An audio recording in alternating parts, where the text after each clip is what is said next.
انما الاعمال بالنیات، اعمال کس کی جمع ہے؟ عمل کی. اور عمل تین طرح کے ہوتے ہیں، دل، زبان اور جسم. کچھ اعمال دل کے ہوتے ہیں، کچھ زبان کے ہوتے ہیں اور کچھ جسم کے ہوتے ہیں. اس لیے یہاں انما العمل نہیں کہا گیا، یاد رہے گا، انما الاعمال کہا گیا.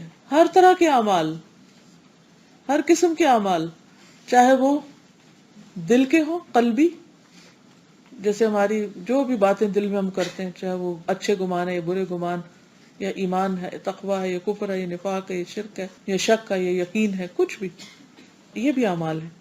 دوسرے ہیں زبان کے اعمال، زبان کے اقوال، جس کو نطقی اعمال کہا جاتا ہے.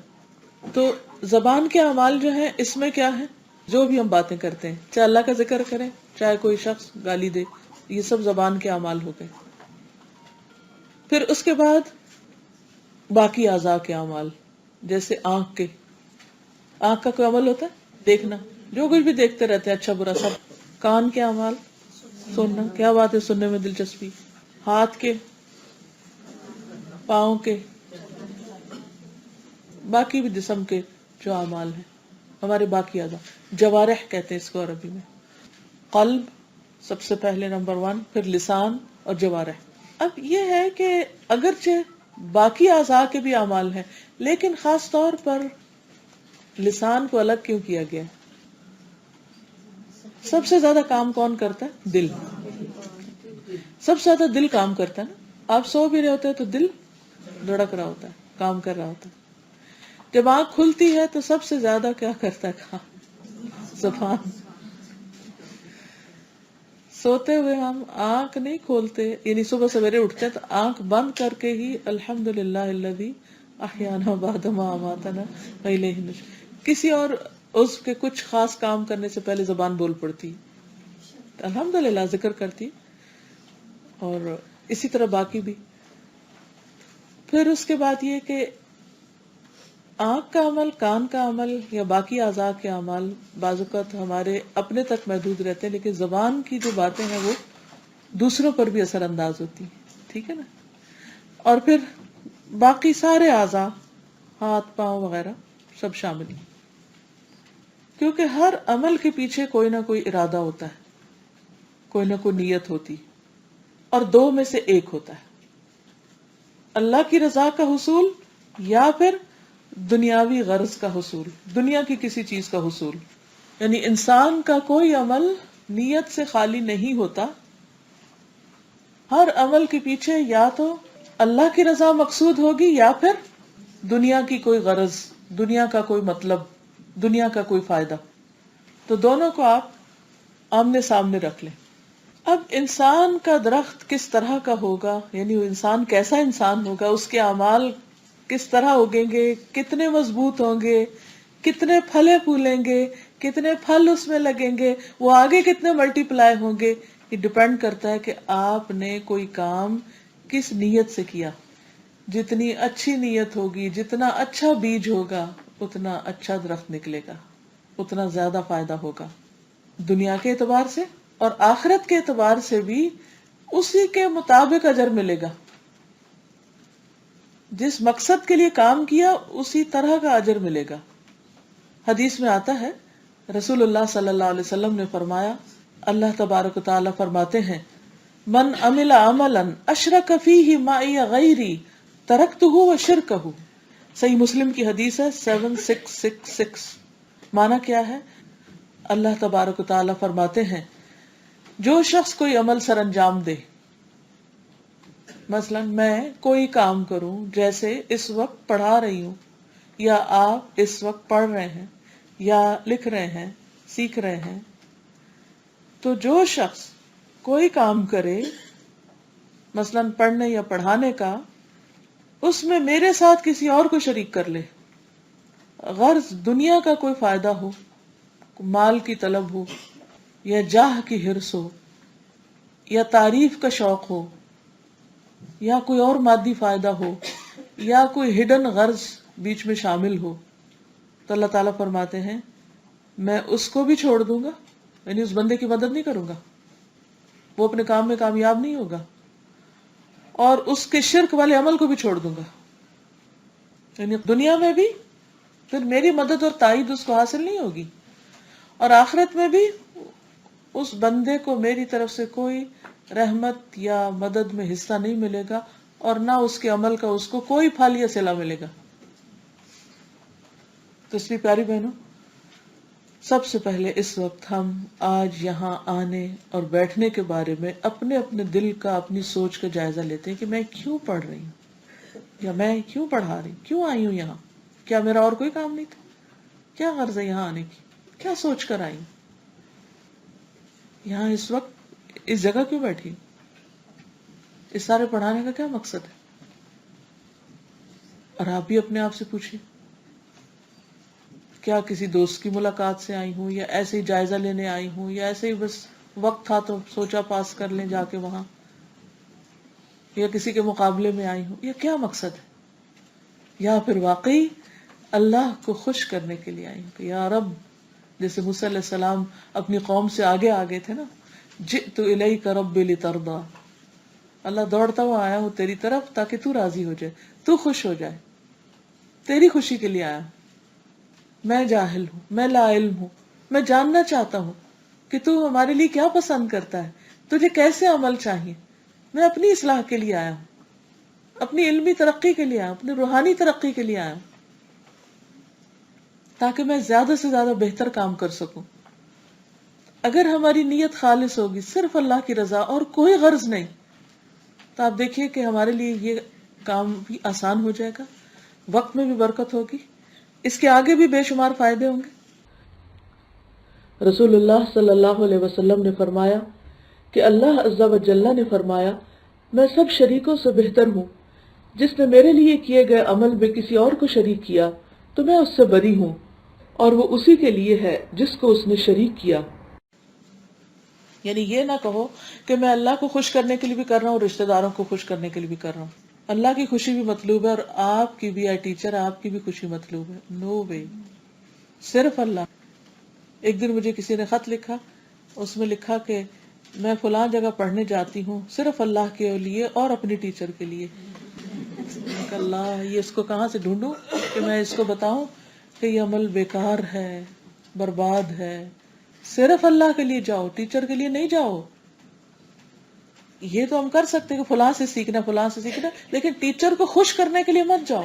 آج ویسے تو دل نہیں چاہ رہا جانے کو، مگر ٹیچر کیا کہے گی، آئی کیوں نہیں، تو چلو چلی جاتی ہوں اس کی خوشی کے لیے، نہیں، اللہ کو خوش کرنے کے لیے۔ ٹیچر خود ہی خوش ہو جائے گی، بلیو می، جب ہم اللہ کی خوشی کے پیچھے ہوتے ہیں تو لوگ خود ہی خوش ہو جاتے ہیں، پھر ضرورت نہیں رہتی لوگوں کو الگ سے خوش کرنے کی۔ تو شکر اللہ کا کہ اللہ نے دو کام نہیں رکھے ہمارے ذمے، اس کو بھی خوش کرو، اس کو بھی کرو، بس ایک ہی کی خوشی چاہیے، اور وہ سب کو خوش کر دے گا، وہ آپ کو بھی کر دے گا اور بندوں کو بھی آپ سے۔ پھر اسی طرح اللہ کے راستے میں بڑے سے بڑا کام ہو، تب بھی جب تک اللہ کے لیے نہ ہو تو قبول نہیں ہوتا۔ ابو امامہ کہتے ہیں ایک شخص نبی صلی اللہ علیہ وسلم کی خدمت میں حاضر ہوا اور اس نے عرض کیا، اگر کوئی آدمی مال کے لالچ میں اور نام کے لیے جہاد کرے، مال کے لالچ میں نہیں، مال کمانا مقصود ہے اور ناموری مقصود ہے، رسول اللہ صلی اللہ علیہ وسلم نے فرمایا اس کو کسی قسم کا ثواب نہ ملے گا، کوئی ثواب نہیں۔ پھر اس آدمی نے 3 بار یہی سوال پوچھا، رسول اللہ صلی اللہ علیہ وسلم نے تینوں بار یہی جواب دیا، ایسے شخص کے لیے کوئی اجر نہیں۔ پھر فرمایا اللہ تعالیٰ صرف وہ عمل قبول کرتا ہے جو خالص اس کی رضا کے لیے ہو، اور اس کے کرنے سے خالص اسی کی رضا مقصود ہو۔ یعنی اگر کوئی جہاد کے لیے بھی نکلتا ہے اور مقصد مال اور ناموری ہے تو کوئی اجر نہیں، چاہے کتنا بڑا کارنامہ کرے۔ ایک اور حدیث میں آتا ہے، من قاتل لتکون کلمۃ اللہ ہی العلیٰ فہو فی سبیل اللہ، جو شخص اس ارادے سے جنگ میں شریک ہوتا ہے کہ اللہ کا کلمہ بلند رہے، وہی صرف اللہ کے راستے میں لڑتا ہے۔ یہ بخاری کی حدیث ہے 2810۔ ریلیٹڈ احادیث کے ساتھ بات کو مزید واضح کرنا چاہتی ہیں، کیونکہ ایک حدیث کی وضاحت اور آیات اور احادیث سے جب تک نہ کی جائے تو بات مکمل نہیں ہوتی، کیونکہ ان شواہد یا ان دلائل کے ساتھ بات اور پکی ہو جاتی ہے۔ ٹھیک ہے انشاءاللہ۔ رسول اللہ صلی اللہ علیہ وسلم نے فرمایا گھوڑے کے مالک 3 طرح کے لوگ ہوتے ہیں۔ مثلا گاڑی کر لیجئے اپنی، بعض لوگوں کے لیے وہ باعث اجر و ثواب ہے، بعض کے لیے وہ صرف پردہ ہے، بعض کے لیے وبال جان ہے۔ جس کے لیے گھوڑا اجر و ثواب کا باعث ہے، یہ وہ شخص ہے جو اللہ کے راستے میں جہاد کی نیت سے اسے پالتا ہے کہ اللہ کے راستے میں نکلنا ہے۔ جیسے آپ گاڑی اس لیے لیں کہ میں دین سیکھنے کے لیے، بیماروں کی عادت کے لیے، اچھے اچھے کام اللہ کی خوشی کے لیے کرنے کے لیے استعمال کروں گی۔ پھر جہاں خوب سبزہ ہوتا ہے، یا یہ فرمایا کہ کسی شاداب جگہ، یعنی اللہ کے لیے گھوڑا لیا، اللہ کے راستے میں جہاد کے لیے، پھر کسی جگہ اس نے کیا کیا، رسی کو خوب لمبا کر دیا، راستے میں کوئی گرین لینڈ آئی، کوئی گراسی فیلڈ آ گیا، تو کسی شاداب جگہ اس کی رسی کو خوب لمبی کر کے باندھتا ہے تاکہ چاروں طرف وہ چر سکے، تو گھوڑا اس کی چری کی جگہ سے، یعنی جہاں سے وہ چر رہا ہے، یا اس شاداب جگہ سے اپنی رسی میں بندھا ہوا جو کچھ بھی کھاتا پیتا ہے، گراسی فیلڈ سے جو کچھ بھی کھاتا پیتا ہے، مالک کو اس کی وجہ سے نیکیاں ملتی ہیں۔ یعنی جو بھی پیٹرول آپ ڈالتے ہیں سارا اس کا ثواب آپ کو ملتا ہے۔ اگر وہ گھوڑا اپنی رسی توڑا کر ایک زغن یا دو زغن لگانی، اچھل کے آگے چلا جائے، رسی توڑوا دی اس نے اور آگے چلا گیا، اب مالک اس کے پیچھے بھاگے گا اس کو پکڑنے، تو اس کی لید اور اس کے قدموں کے نشانوں میں بھی مالک کے لیے نیکیاں ہیں۔ وہ جدھر جدھر جا رہا ہے اس کی لید اس کی جو ہوتی ہے، اس کا ویسٹیج، وہ بھی نامہ اعمال میں تولا جائے گا، کیونکہ نیت اچھی۔ گاڑی کا جو دھواں نکل رہا ہے اس پر بھی اجر و ثواب ہے، اور جو اس کے آثار قدم ہے، وہ جو سڑک پر نشان لگاتی جا رہی ہے، اس پر بھی اجر ہے۔ اور اگر وہ گھوڑا نہر سے گزرے اور اس میں سے پانی پی لے، تو اگرچہ مالک نے پانی پلانے کا ارادہ نہ کیا ہو، پھر بھی اس سے اسے نیکیاں ملتی ہیں۔ پانی گھوڑا پی رہا ہے اور اجر مالک کو مل رہا ہے، کیونکہ مالک نے یہ گھوڑا پالا ایک خاص کام کے لیے۔ کتنی خوبصورت بات ہے نا۔ ایک دفعہ نیت کر لی آپ، یہ گاڑی یا یہ گھوڑا گاڑی دونوں ملتے جلتے بھی ہیں، یہ میں نے اس لیے لیا ہے تاکہ میں اللہ کے راستے میں خوب خوب اچھے کام کروں، بس نیت ہو گئی۔ اس کے بعد آپ پیٹرول ڈالیں، مکینک کے پاس لے جائیں، اس کی صفائی کریں، اس کی وہ کچھ بھی اس سے متعلق جو بھی کوئی پریشانی ہے، سب اجر و ثواب کا باعث، کیونکہ نیت اچھی تھی آپ کی لینے کے لیے۔ دوسرا شخص وہ ہے جو گھوڑے کو فخر، دکھاوے اور اسلام کی دشمنی میں باندھتا ہے، غلط کام کرنے کے لیے لیتا ہے، دین کے خلاف کام کرنے کے لیے، تو یہ اس کے لیے وبال جان ہے۔ وبال جان، وہ کیسے؟ نیت اس کی خراب ہے۔ کچھ لوگ مہنگی سے مہنگی لیٹسٹ ماڈل کی گاڑی لیتے ہیں، کس لیے؟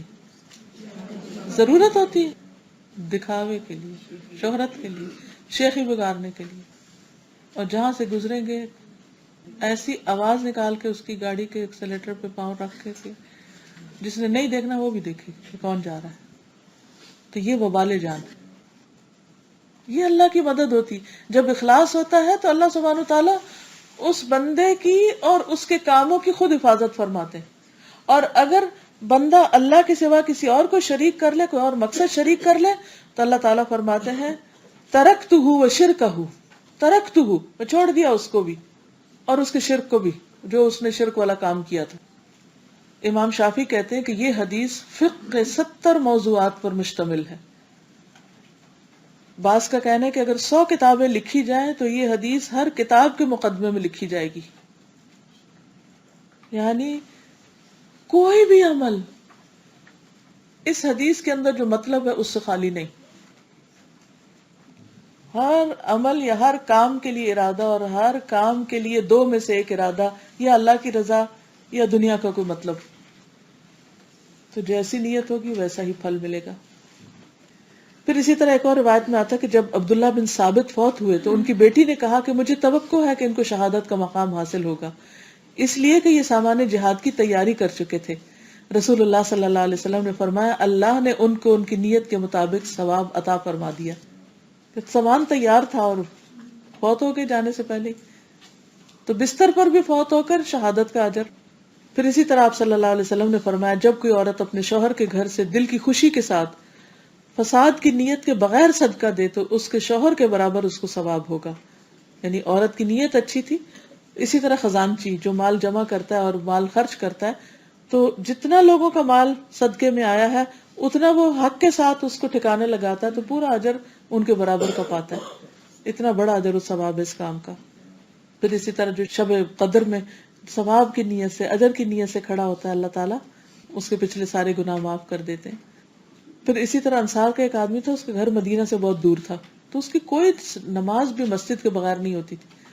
تو لوگوں نے کہا کہ اس کی تکلیف کا احساس کر کے کہ تم کوئی گدھا ہی خرید لو جو تمہیں گرمی سے بچائے. اور یہ تو اس نے کہا کہ میں تو اللہ کے لیے سب کچھ کرتا ہوں، اپنے قدموں کے اجر کی امید رکھتا ہوں کہ جتنے قدم چلوں گا اتنا ہی اجر ملے گا. تو نبی صلی اللہ علیہ وسلم نے اس سے فرمایا کہ تمہارے لیے وہی اجر ہے جس کی تو نے نیت کی. اسی طرح بری نیت کا بھی اثر، اور اس کی وجہ سے سارے عمر بھر کی محنت ضائع ہو سکتی. اور آپ کو معلوم ہے کہ قیامت کے دن سب سے پہلے جس کا فیصلہ کیا جائے گا وہ شہید ہوگا، اور پھر اس کے بعد عالم ہوگا، پھر سخی ہوگا. لیکن ان تینوں کی نیتیں خراب تھی، تو مشرکین اور کفار سے پہلے ان کو جہنم میں ڈالا جائے گا. اتنے بڑے بڑے کام کرنے والے کہ بظاہر اللہ کے راستے میں جان دی اور بظاہر اللہ کے لیے دین کا کام کیا، لیکن اندر سے نیتیں خراب تھی. دیکھیے کسی بھی پھل کی کتنا خوبصورت سکن ہو، لیکن اگر اندر گلا ہوا ہے کوئی نہیں کھائے گا اس کو. اٹھا کے کہاں پھینکیں گے؟ بن میں. آپ اس کی سکن نہیں دیکھیں گے کہ باہر سے کتنا اچھا لگ رہا ہے. رسول اللہ صلی اللہ علیہ وسلم نے فرمایا جب اللہ تعالیٰ اولین و آخرین کو اس دن جمع فرمائے گا جس میں کوئی شبہ نہیں، تو ایک منادی آواز لگائے گا، جو شخص کسی عمل میں اللہ کے لیے شریک ٹھہراتا ہو اسے چاہیے کہ اس کا ثواب بھی اسی سے طلب کرے، کیونکہ اللہ تعالیٰ تمام شرکاء سے زیادہ شرک سے بیزار ہے. پھر اسی طرح قیامت کے دن نیکیوں سے محرومی ہو جائے گی اس شخص کو.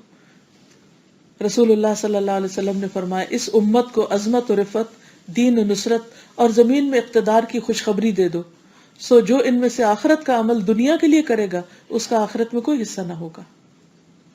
تو بات یہ کہ بڑے بڑے عمل جو ہیں وہ زیرو ہو جاتے ہیں اگر اس کے پیچھے نیت اچھی نہ ہو. اور نیت کس کا عمل ہے؟ دل کا عمل ہے، لیکن اعضاء کے ساتھ کنیکٹڈ ہے. جیسا دل سوچے گا ویسے ہی ہاتھ ایکشن لیں گے. آنکھ وہی دیکھے گی جو دل چاہے گا، کان وہی سنیں گے، ہم ادھر ہی اٹھ کے جائیں گے، چلیں گے. آپ یہاں بیٹھے ہیں، کیوں بیٹھے ہیں؟ کیونکہ آپ کا دل چاہتا ہے کہ آپ بیٹھیں. اگر دل تنگ آ جائے تو آپ اٹھ کے جا سکتے. تو دل جو ہے وہ اس دل کا مقام ہمارے پورے جسم میں ایسا ہے جیسے بادشاہ ہے پوری آرمی کا. تو آرمی کس طرح کام کرتی؟ جیسے اس کا جرنیل اسے حکم دیتا ہے اس کے مطابق ایکشن لیتی ہے. تو ہاتھ اسی طرح کریں گے کام جیسے ہمارا دل چاہے. ایون ہماری اسمائل، ہماری لکس، ہماری ہر چیز یہاں سے اس کو آرڈر مل رہا ہوتا ہے، دل کے تابع ہوتی ہے.